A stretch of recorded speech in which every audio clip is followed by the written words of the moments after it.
So right now, there's a significant COVID outbreak at the King County Jail. The King 5 investigators found it's the largest since the beginning of this pandemic. And employees say they've pretty much had enough. Susanna Frame joins us now outside the jail in downtown Seattle. What have you learned today? Well, Greg and Joyce here at the downtown jail in Seattle and down in Renton at the RJC. Of course, they've had COVID cases since the beginning of the pandemic, but nothing like the spike they've seen this week. And with this outbreak, we're not fulfilling our obligation to the public or to these inmates. These veteran King County corrections officers say the current COVID outbreak at both jails could and should have been prevented. We knew that it was going to be a matter of time before there was an outbreak. Sunday Berg, the Corrections Guild vice president, says the county made a dicey move in November. They closed units at the RJC and transferred inmates to the downtown jail in Seattle. Union leaders say staffing shortages led to the change.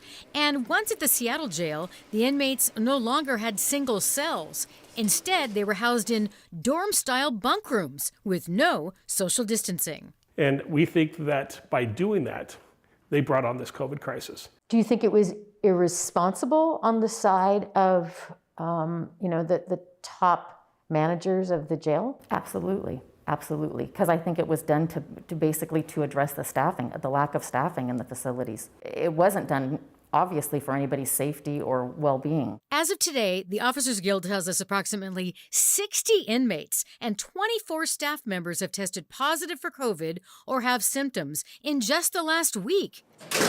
According to the union, this is just the latest snowball effect of a decades-old staffing problem the county has not been able to fix.